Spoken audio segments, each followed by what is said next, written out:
বাংলাদেশের অন্তর্বর্তীকালীন সরকারের প্রধান উপদেষ্টা অধ্যাপক মোহাম্মদ ইউনূসের আগমন উপলক্ষে উত্তেজনা বিরাজ করছে যুক্তরাষ্ট্রের নিউ ইয়র্ক শহরের জ্যাকসন হাইটসে।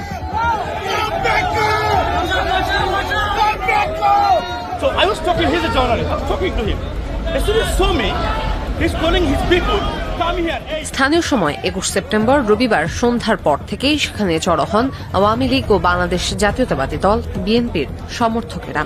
ডাইভার্সিটি প্লাজায় একই সময়ে সমাবেশ করে দুই দলের নেতাকর্মীরা।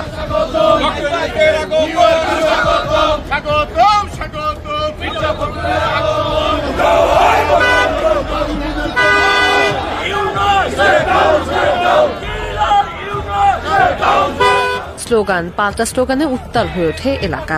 দুই দলই স্লোগান দিয়ে জ্যাকসন হাইটস এলাকা প্রদক্ষিণ করে।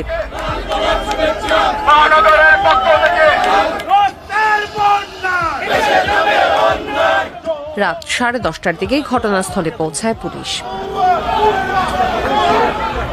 দুই দলের সমর্থকদেরই ঘটনাস্থল থেকে সরিয়ে দেন। এই ঘটনায় এখন পর্যন্ত কাউকে গ্রেপ্তারের খবর পাওয়া যায়নি।